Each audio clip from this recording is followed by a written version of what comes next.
नमस्कार, मैं हूं रविंद्र जैन और आप देखना शुरू कर चुके हैं सबकी खबर। मैंने पिछले सप्ताह अपने इसी चैनल पर आपको भोपाल के जाने माने चिकित्सक डॉक्टर भुवनेश गर्ग से मिलवाया था। मैं इनका सारा परिचय अपने पूरे इसमें स्क्रीन पे दे दूंगा, लेकिन जो मैंने पिछली बार बात की थी वो बात की थी डॉक्टरों का जो फार्मेसी से जो पूरा के पूरा एक साठगांठ है उसे पूरा उजागर किया था। और मैं एक बात बताते हुए मुझे इस बात की खुशी भी है कि हमारे जो सबकी खबर के इंस्टाग्राम पर डॉक्टर भुवनेश गर्ग जी को लगभग 12 लाख लोग सुन चुके हैं। तमाम सारे लोग उसको शेयर कर रहे हैं। पूरे देश दुनिया में उनका ये संदेश पहुंच रहा है कि किस तरह कोविड के दौरान दवाइयां दी गई जिससे आदमी की अकाल मौत हो रही है, अचानक मौत हो रही है, कम उम्र में मौत हो रही है। इस बात को तमाम दुनिया के लोग देख रहे हैं, उस पर चर्चा कर रहे हैं, उस पर संवाद, एक तरह से कह सकते हैं कि उस पर एक विवाद शुरू हो चुका है।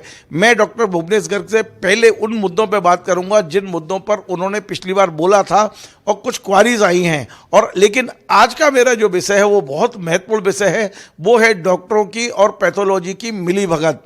उस पर भी मैं विस्तार से चर्चा करूंगा, लेकिन पहले मैं चर्चा करूंगा कि जो पिछली बार डॉक्टर गर्ग ने कहा था कि जो कोविड के दौरान दवाइयां दी गई हैं उसके जो दुष्परिणाम इस समय सामने आ रहे हैं, लोग अकाल मौत के मुंह में जा रहे हैं। उसके बाद कई लोगों ने जो सवाल खड़े किए हैं, पहले डॉक्टर साहब आपने देखा होगा कि जो तमाम सारे सवाल आ रहे हैं, आपने कुछ पॉइंट आउट भी किए, नोट भी किए हैं। पहले मैं चाहता हूं कि दर्शकों को उनके जवाब दे दें, क्योंकि बहुत सारे सवाल हैं, संक्षेप में जवाब दे दें। फिर आज मैं चाहता हूं कि आज आप बताएं कि पैथोलॉजी और डॉक्टरों की जो साठगांठ है उससे किस तरह मरीज लुट रहा है, लोग मरीज के जो परिजन है वो लुट रहे हैं।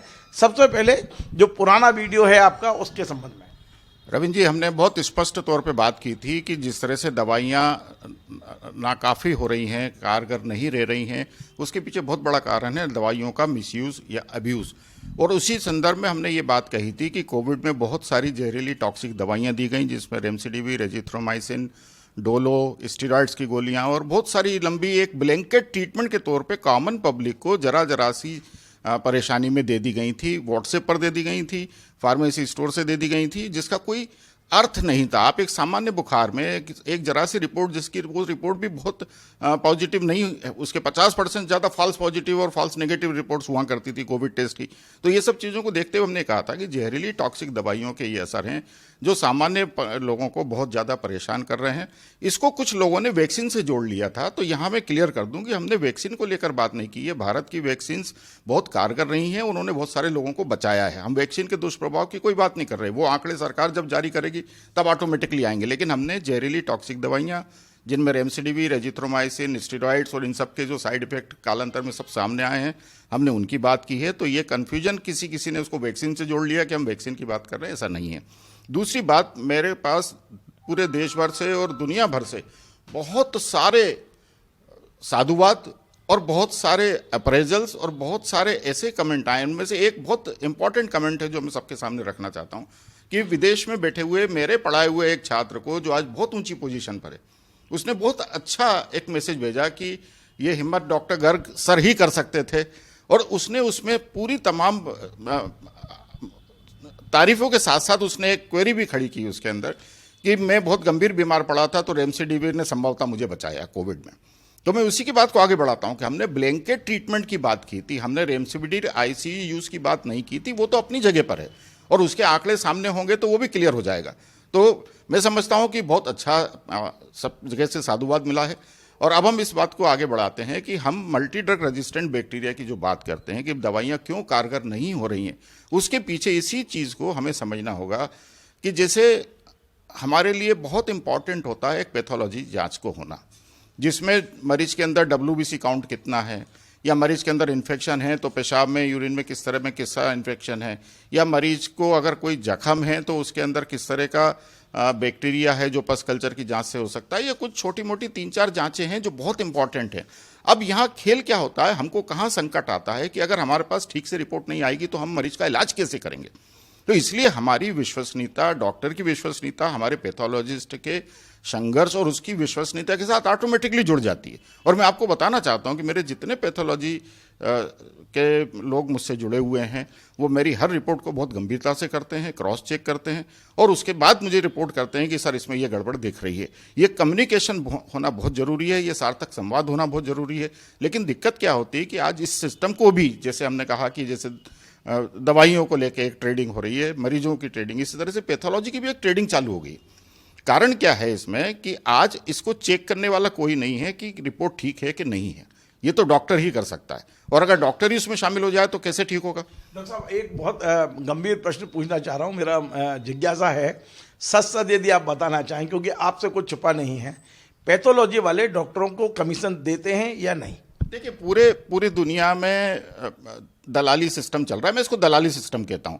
तो मैं उस पर कमेंट इसलिए नहीं करूंगा क्योंकि वो पूरी जगह व्याप्त है और हर जगह उस तो ये आना चाहिए ना, एक डॉक्टर यदि हिम्मत कर रहे हैं तो ये भी बताना चाहिए कि क्या ये जो डॉक्टर हैं वो पर्टिकुलर पैथोलॉजी पे ही क्यों बेचते हैं। देखिए, मैं इस बात को इस तरह से कहूंगा कि आज हर जगह पर आप प्रॉपर्टी खरीदने जाएं तो दलाल बैठा है, आप किसी भी सिस्टम में जाएं तो थाने में तो दलाल बैठा है, कोर्ट में इवन मुंशी के बैठा है, जज के सामने, वो वहां से पैसे ले रहा है। तो ये सिस्टम के ऊपर मैं इसलिए बहुत ज्यादा बात नहीं करूंगा कि इस सिस्टम को हम कैसे तोड़ेंगे, ये तो सरकार को देखना है। मेरा ये कहना है कि मेरा मरीज एक पर्टिकुलर जांच के लिए पैसे दे रहा है, उसको वो जांच सही मिलना चाहिए। ये जांच सही कैसे मिलेगी? जब तक डॉक्टर सुपरवाइज नहीं करेगा तब। मैं आपको छोटे छोटे किस्से बताता हूं इसमें कि कैसे परेशानी होती है हमको। मेरे पास, जब मैंने होशंगाबाद में चैरिटी हॉस्पिटल, क्रिश्चियन हॉस्पिटल को काम चालू किया था, तो वहां मेरे पास एक बच्चा आया जिसको बहुत तेज फीवर था, 107 108 की उसमें चल रहा था वो, और उसके पास 2 घंटे पहले की सारी रिपोर्ट नॉर्मल थी। उसमें एक बहुत छोटी सी रिपोर्ट होती है WBC काउंट की, उसका अंदर इन्फेक्शन का WBC काउंट कितना है, ये बहुत इंपॉर्टेंट है। और कोई भी पैथोलॉजिस्ट अगर उस स्लाइड पे माइक्रोस्कोप में नजर डालेगा तो उसको दिख जाएगा कि 5000 की जगह अगर 5 लाख सेल हैं उसके अंदर, तो भरा दिखेगा सारा। वो रिपोर्ट पूरी तरह से नॉर्मल थी, जो हमें डाइजेस्ट नहीं हो रही थी। तो हमने उसके पिता से रिक्वेस्ट की कि हम इस रिपोर्ट को दोबारा कराना चाहते हैं। आप मानेंगे नहीं, लड़ाई चालू हो गई कि आप लोगों ने सिस्टम धंधा बना रखा है, लूट, अभी करा के लाए, आपको दोबारा कराने। मैंने कहा भाई पैसे नहीं लगेंगे, मैं करा रहा हूं, मेरी डायग्नोसिस इस रिपोर्ट पर टिकी है। रवीन जी, आप मानेंगे नहीं, हमने उसको जो जांच को देखा, बहुत सस्ती जांच है, 10-20 रुपए की, कोई ऐसा नहीं है कि उसमें कोई बहुत अमीर बन रहा है आदमी। उसमें 1.5 लाख WBC काउंट था, ये ब्लड कैंसर था उसको, वो लड़का 2 घंटे में मर गया। कौन जवाबदार है? फिर हम कुछ जगहों पर पैथोलॉजी के लिए पस कल्चर भेजते थे तो हमेशा एक ही पैटर्न की रिपोर्ट आती थी। हमने कहा ये एक ही पैटर्न की रिपोर्ट कैसे संभव है? मरीज का कैरेक्टर अलग, बीमारी अलग, सब अलग। तो हमने एक दिन साइलेंटली वहां पर धावा बोला उसकी लैब में। उसकी लैब में पस कल्चर का कोई सामान ही नहीं था, फर्जी रिपोर्ट, सब कागज पे बन रही रिपोर्ट। हमने एक बार एक साहब को, एक बहुत छोटी सी ESR रिपोर्ट होती है, इरिथ्रोसाइट सेडिमेंटेशन रेट, जिसमें हम ब्लड का एक जरा सा पार्ट टेस्ट ट्यूब में डाल के खड़ा करके रख देते हैं, 1 घंटे में वो कितना बैठा, वो रिपोर्ट होती है। इसमें कोई लागत नहीं, कुछ नहीं, कोई खर्चा नहीं, बहुत सस्ती सी जांच है। तो एक साहब हमारे यहाँ आए कि साहब हम आपके यहाँ पैथोलॉजी का काम करेंगे। हमने उनको, पेशेंट जो आया था, हमने कहा ये 2-3 टेस्ट कर लाइए। वो 10 मिनट में टेस्ट लेके नीचे आ गए मेरे पास। मैंने कहा ESR में ही सिर्फ तुमको 1 घंटा लगना चाहिए था, तुम तो 10 मिनट में सारी रिपोर्ट लेके आ गए। तो क्या होता है कि बड़े बड़े सेंटर में, तो दिल्ली मुंबई की बात कर रहा हूं, भोपाल के बड़े मेडिकल कॉलेज के सारे दस्तावेज मेरे पास हैं कि आज आप एक सामान्य सा चेकअप कराने गए और उसमें से एक रिपोर्ट आपकी गड़बड़ निकाल दी है। एक बहुत बड़े सरकारी IAS सिविल सर्विसेज के अफसर हैं, उनका प्रोस्टेट की जो जांच होती है, प्रोस्टेट स्पेसिफिक एजेंट PSA कहते हैं उसको कैंसर बना दिया। अब वो मेरे पास आए, भागते दौड़ते रोते पीटते, ये डॉक्टर साहब मेरे को तो कैंसर हो गया। मैंने कहा ठहरो, ये 15 रिपोर्ट मेरे को डाइजेस्ट नहीं हो रही, आप 1 मिनट रुको। हमने उनकी जांच की, हमने उनको 1-2 पैथोलॉजी जो हमें मालूम है विश्वसनीयता से काम करती है, हमने उनके पास भेजा, वो नॉर्मल रिपोर्ट आई। लेकिन एक खराब रिपोर्ट से आपका कितना कबाड़ा हो सकता है? हमारे एक कैंसर के पेशेंट को, जिसको हम 20 साल से ठीक करके रखे हुए हैं, उनको थायराइड की भी प्रॉब्लम थी। यहाँ पर उनका थायराइड की दवा चलती थी, वो अपने जगह पर वापस गए तो हमने उनसे कहा कि 3 महीने में एक बार कराते रहना कि इसकी 2 गोली कम ज़्यादा ना हो जाए। तो वो हर बार एक पैटर्न पे नॉर्मल रिपोर्ट भेज रहे हैं मेरे को, और बार बार कंप्लेंट कर रहे हैं कि उनकी तबीयत तो खराब हो रही है। तो साल भर बाद मैंने उनको वापस बुलाया कि चलो ठीक है, आप आ जाओ, एक बार देख लेते हैं। मैंने टेस्ट कराया तो थायराइड का जो TSH था वो 70 के ऊपर निकला हुआ था, जबकि उसको 5 के नीचे रहना चाहिए। और वो वहाँ पैथोलॉजी जो लैब है जो कलेक्शन करके भेजती है दिल्ली मुंबई। तो ये सब फर्जीवाड़ा बहुत बड़े स्तर पर होता है, बहुत ज्यादा। कोई कानून नहीं है कि इन पे कोई कानून कैसे बनेगा रवीन जी? कानून तो आज आप देखेंगे, आपको अभी राष्ट्रीय खबर में मिलेगा कि दिल्ली में बहुत ज़्यादा काउंटरफीट दवाइयाँ, स्पूरियस दवाइयाँ पकड़ी गई हैं, बड़े पैमाने पे बन रही हैं। तो आज कोई पैथोलॉजी लैब अगर सक्षमता से काम नहीं कर रहा, जैसे अभी एक रिसेंट और उदाहरण आपके सामने रखता हूँ। एक पेशेंट डायबिटिक गैंग्रीन का जो हमारी स्पेशलिटी बन चुका है, अब दुनिया भर से पेशेंट आ रहे हैं हमारे पास। उसमें हमारी बहुत इंपॉर्टेंट चीज़ है कि पस कल्चर और एंटीबायोटिक नहीं देना है, तो उसके लिए पस कल्चर की सक्षमता बहुत जरूरी है। उस मरीज के पास एक भोपाल के बहुत बड़े सेंटर की, मैं नाम ले लेता हूं, कि एम्स की रिपोर्ट थी जिसमें उसने पहले ट्रीटमेंट कराया था, तो उसमें उसको जो बैक्टीरिया और उसकी जो कल्चर रिपोर्ट थी वो बिल्कुल परफेक्ट थी। अब वो वहां से निकल के किसी एक प्राइवेट हॉस्पिटल में गया, तो वहां पर उसको 50,000 रुपये रोज की एंटीबायोटिक दवाइयां चालू हो गई, और वो रिपोर्ट उनके अपने यहाँ की वो रिपोर्ट पूरी की पूरी उन दवाइयों को जस्टिफाई कर रही थी। जब हालत बिगड़ती गई मरीज की, पैर पूरा काटने की नौबत आ गई, वो कहीं से ढूंढ ढांड के हमारे पास आया। हमने उनको कहा कि अगर हॉस्पिटल कॉल करेगा तो हम जाएंगे, ये हमारा प्रोटोकॉल है कि हम किसी के यहाँ जबरदस्ती जाके अपना ट्रीटमेंट, आपका मरीज चाहेगा, आपका हॉस्पिटल चाहेगा तो हम आके करेंगे। हॉस्पिटल से कॉल आया, हमने जाके देखा, हमने अपने सामने सब कराया, हमने कहा भाई एक बार कल्चर रिपीट करा लो, वैसे भी 15 दिन हो गए और दवाइयाँ हमें लग रहा है काम नहीं कर रही हैं। एंटीबायोटिक रेजिस्टेंस कैसे डेवलप होता है, ये उसका बहुत स्ट्रांग उदाहरण है अभी रिसेंट। उन्होंने कहा ठीक है सर, उन्होंने अपने यहाँ कल्चर भेज दिया। हमने चुपचाप शांति से अटेंडेंट के हाथ में एक पस कल्चर और थमाया, हमने कहा बाहर कहीं इन 2-3 जगहों में से एक बार इसको करा लेना, थोड़े क्रॉस चेक हो जाए कि भाई कौन सी दवाइयाँ काम। आप मानेंगे नहीं, वो दवाइयों को जस्टिफाई करने वाली पस कल्चर उनके हॉस्पिटल की थी ऑन रिकॉर्ड, और जो हमने बाहर से कराया वो एम्स की पूरी वैसी की वैसी पस कल्चर रिपोर्ट आई है, जिसमें कोई भी दवाई काम नहीं कर रही थी। अब कोई दवाई काम नहीं कर रही, आप 50,000 रुपये रोज की दवाइयां ठोक रहे हैं, पैसा ठीक है, मरीज के पास पैसा है वो दे देगा, लेकिन आज आप कहां खड़े, मैं कहां खड़ा हूं, मरीज कहां खड़ा है? वो मरीज तो मरने की स्टेज पर पहुंचा हुआ है। कौन जवाब दे इसके लिए? इस बीमारी को कैसे तोड़ा जाएगा? डॉक्टर साहब, हम तो डॉक्टरों को एक भगवान का रूप देखते हैं, जीवन बचाने वाला देखते हैं। आप जिस तरह की बात कर रहे हैं उससे तो ऐसी छवि बन रही है कि डॉक्टर नहीं है, एक तरह के ये हत्यारे टाइप हो गए। देखिए, मैं डॉक्टर या हत्यारे या नेक्सस या उसकी बात इसलिए नहीं कहूँगा कि मैं अभी भी चाहता हूँ कि मेरे देश की नीतियाँ, मेरे देश की सरकार एक बार हमको सुन के समझे तो सही कि हम कहाँ पे कैसे रोक लगा सकते हैं। ये इतनी कान में तेल डाल के क्यों बैठे हैं, रुई डाल के क्यों बैठे हैं कि इनको किसी भी चीज़ को नहीं सुनना है, किसी भी चीज़ को नहीं समझना है।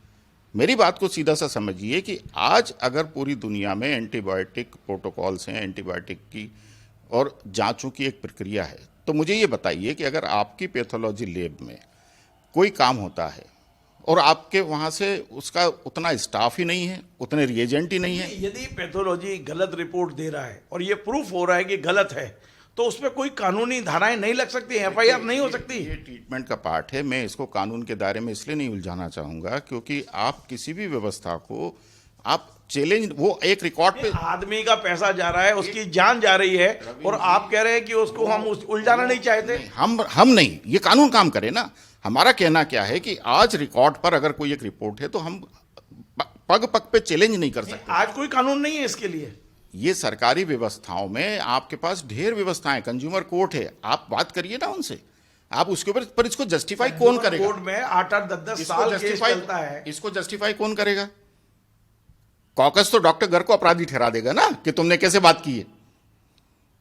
उदाहरण क्या है कि हमारे मरीज के लिए बेस्ट क्या है, ये हमको समझना होगा। उस बेस्ट के लिए कुछ कानून अब बहुत सख्ती से बनाने होंगे। तो आप ये तो मान रहे हैं कि पैथोलॉजी और डॉक्टरों का पूरा कॉकस काम कर रहा है, ये मान रहे हैं आप, लेकिन आप ये नहीं बता रहे कि कितना % कमीशन मिलता है इन डॉक्टरों को, क्योंकि आपको सब पता है। अभी पैथोलॉजी पर्टिकुलर पैथोलॉजी को क्यों भेजते हैं हॉस्पिटल में, जो पैथोलॉजी, अगर आप एक सिस्टम को चैलेंज करना चाहते हैं जो पूरी तरह से व्याप्त है सब जगहों पर, तो वो सिस्टम को चैलेंज करने के लिए आप जैसे लोगों को बहुत सख्ती से सामने आना पड़ेगा। सरकार को उसकी तोड़ कैसे निकलेगी उसके ऊपर काम करना पड़ेगा। पैथोलॉजी लैब में अगर वो पैथोलॉजिस्ट सिर्फ साइनिंग एजेंट बना हुआ है, जा जाके सब जगह साइन करने वाला, तो उसकी विश्वसनीयता कैसे कायम होगी? आपके पैथोलॉजिस्ट को सरकार के नियम तो कोरे कागज पर साइन कर देते हैं सील लगा के, बाद में वो प्रिंट आउट निकलता है। सरकार के नियम है, आपके सब जगह सरकार के नियम है, इवन सुप्रीम कोर्ट की गाइडलाइंस हैं कि पैथोलॉजिस्ट को वहाँ पैथोलॉजी में होना चाहिए। तो बहुत सारे लूप होल्स हैं, इन लूप होल्स पे कैसे काम होगा इसके ऊपर तो बहुत, जैसे मैंने कहा ना कि एंटीबायोटिक प्रोटोकॉल, बहुत कुछ करने की जरूरत है। इसी तरह से इन्वेस्टिगेशन, बहुत कुछ करने की जरूरत है। मुझे ये बताइए कि आज आप मेरे को एक पैथोलॉजी की रिपोर्ट दे रहे हैं और अगर वो पैथोलॉजी की रिपोर्ट दूसरी जगह से काउंटर होकर आ जाती है, अब इस पर क्या कार्रवाई होना चाहिए? अब यही पता लगाना मुश्किल है कि कौन की सही है कौन की गलत है, कि पहले वाली सही है कि दूसरी। आप मुझे गलत ठहरा देंगे सब जगह, ये पूरा कागज मुझे गलत ठहरा देगा। मुझे पहले भी जेल में डालने की कोशिश हुई है, मुझे फिर घेर के जेल में डाल देंगे फर्जी केस कुक करके। तो मैं अपने सामाजिक सरोकार के तहत चीज़ों को ठीक करने के लिए अपने लेवल पे जो संभव हो सकता है मैं करने की कोशिश करता हूं, क्योंकि मेरे मरीज की जान, मेरे मरीज की रिपोर्ट उस रिपोर्ट पे टिकी है जो रिपोर्ट बहुत इंपॉर्टेंट है। तो इसलिए कहीं ना कहीं सरकार को, सिस्टम को आगे आके इस चीज़ों के ऊपर काम करना होगा। मैं समझता हूं ये हमारे देश में लगातार डिटोरिएशन। एक चीज और है, बड़ा महत्वपूर्ण है ये भी, कि जिनकी जिम्मेदारी है सरकार, जो आप कह रहे हैं कि सरकार की जिम्मेदारी है, वहां पर इस चीज को जानने वाले है ही नहीं। वहां एक आईएएस अधिकारी है जिसकी फील्ड ही नहीं है ये, तो वो कैसे होगा। आज आप देखें भोपाल में, मध्य प्रदेश में 4 डायरेक्टर बनाए हैं हेल्थ में, हेल्थ एजुकेशन है, चिकित्सा शिक्षा, तमाम सारी 4 डायरेक्टर हैं, चारों आईएएस बना दिए हैं, केवल 2 डॉक्टर, 6 डायरेक्टर बनाए गए, 2 डॉक्टर हैं। आपको लगता है कि जो आईएएस हैं वो इन सब चीज़ों को समझते हैं? देखिए रविंद्र जी, ये तो आपने हमारी 30 साल की लड़ाई का मुद्दा छेड़ दिया। हम 30 साल से लगातार कोशिश कर रहे हैं कि इंडियन मेडिकल सर्विसेज बनना चाहिए। आपने आईएएस बना दिया, आईपीएस बना दिया, आपने सारा कुछ बना, आपने इंडियन मेडिकल सर्विसेज क्यों नहीं बनाया? सारा भ्रष्टाचार का जड़ तो वहां से खिंच के निकल के आ रही है ना, कि वो जो ऊपर बैठा हुआ नेता, मंत्री, आईएएस, आईपीएस, जो भी पद पे बैठा हुआ है। आज ग्रुप पे बहस इसी बात पे होती है डॉक्टरों के बीच में कि जो रिटायर्ड डॉक्टर हैं वो बड़े बड़े डॉक्टर साहब, बहुत अच्छा विषय आपने बताया है। अगला जो विषय होगा यही होगा, इंडियन मेडिकल सर्विसेज को क्यों होना चाहिए। हम उस पर बहुत विस्तार से बात करेंगे। एक अच्छी आपने पहल की और इसको भी हम आगे बढ़ाने की कोशिश करेंगे। आज हमारा जो विषय है पैथोलॉजी का, कि डॉक्टर और पैथोलॉजी के बीच में जो नेक्सस है, इस पर अंतिम प्रश्न मेरा यही है कि क्या कभी आपके जीते जी या मेरे जीते जी इस पर अंकुश लगाया जा सकता है, या ये जो ढर्रा चल रहा है ये चलता रहेगा, इसमें कोई कुछ नहीं कर सकता। हम लोग इतने विवश हो गए हैं, लाचार हो गए हैं कि इस नेक्सस को हम देखते रहेंगे, समझते रहेंगे, जानते रहेंगे, लेकिन तोड़ेंगे नहीं कभी। देखिए रविंद्र जी, बहुत आसान है। पब्लिक को जागरूक होना पड़ेगा, समाज को आगे आना पड़ेगा। जागरूकता का एक छोटा सा पैमाना मैं सामने रखता हूं कि अगर मरीज ये देख ले कि तुमको 40,000 रुपये, 50 रुपये का इंजेक्शन बताया गया है, तो नेट पे सर्च तो करो उसको कि क्या है ये। आज नेट पे सब जानकारी उपलब्ध है, आपको उसके सब्स्टिट्यूट्स भी मिल जाएंगे। आप अपने डॉक्टर से बात कीजिए ना कि मैं 50,000 का क्यों, मैं 5,000 मुझे जब ये मिल रहा है मार्केट से, तो मैं क्यों ना लगाऊं, मैं आपके यहाँ से क्यों खरीद के लाऊं। या आपकी पैथोलॉजी लैब में ये जांच हुई है, ये बहुत इंपॉर्टेंट जांच है, डॉक्टर ने कहा है, तो मैं इस जांच को एक जगह और कराता हूं। अगर मरीज या उसके रिश्तेदार एक बार ये सवाल उठाने लग जाएंगे, अस्पताल पैथोलॉजी के नेक्सस को तोड़ने में बहुत आसानी होगी। बहुत बहुत धन्यवाद। तो आप थे डॉक्टर भुवनेश गर्ग जी। पिछली बार भी इन्होंने बहुत महत्वपूर्ण मुद्दे उठाए थे, जिसकी केवल भारत में नहीं पूरी दुनिया में चर्चा हुई है। जैसा डॉक्टर साहब बता रहे हैं, 12 लाख लोग केवल मेरे चैनल पे आप डॉक्टर साहब को सुन चुके हैं। और आज हमने जो बात की है वो पैथोलॉजी को लेके की है। बहुत महत्वपूर्ण विषय है। मैं चाहता हूं कि ये पूरा वीडियो भारत सरकार के उन जिम्मेदार अधिकारियों तक पहुंचे, भारत सरकार के तमाम सारे जो मेडिकल को देखते हैं उस पर पहुंचे, और वो विचार करें कि क्या वाकई इस नेक्सस को नहीं तोड़ा जा सकता। क्या पैथोलॉजी के लिए कोई नए नियम नहीं बन सकते कि वो अपनी जिम्मेदारी को और अच्छी तरह से निर्वाह कर सकें। जिस तरह का डॉक्टर और उनके बीच में, पैथोलॉजी के बीच में दलाली का खेल चल रहा है, क्या ये दलाली का खेल ऐसा ही चलता रहेगा? लोग लूटते रहेंगे, लोग मरते रहेंगे? इन तमाम सारे सवालों के जवाब तो अब सरकारों को ढूंढने होंगे। हम अपनी बात सिर्फ आप तक पहुंचा सकते हैं। डॉक्टर साहब ने बड़ी हिम्मत से तमाम सारी चीज़ों को उजागर किया है। कुछ चीज़ हालांकि उन्होंने छुपाई भी है, क्योंकि वो कहते हैं कि एक प्रोटोकॉल में बंधा हुआ हूं मैं, तो उन्होंने कुछ चीज़ें छुपाई भी है, लेकिन समय आने पर शायद वो भी सब सामने आएगा। अगली बार हम फिर डॉक्टर साहब के पास अगले सप्ताह आएंगे और अगला विषय हमारा होगा इंडियन मेडिकल सर्विस क्यों बनना चाहिए। क्योंकि जो इन तमाम सारी जिम्मेदारियां पूरी करने का जिन पर जिम्मा है वो आईएएस अधिकारी हैं। वो एडमिनिस्ट्रेशन कर सकते हैं, मेडिकल नहीं चला सकते हैं। इन विषय पे भी हम आगे अगले सप्ताह चर्चा करेंगे। यदि आपको डॉक्टर भुवनेश जी का ये सारा कार्यक्रम अच्छा लग रहा है तो आप उन्हें भी बधाई दे सकते हैं। मैं उनका नंबर भी आपको शेयर करूंगा। आपने देखा उनकी योग्यता के बारे में हमने पूरे स्टॉल में चलाया है कि डॉक्टर साहब भोपाल के जाने माने डॉक्टर हैं।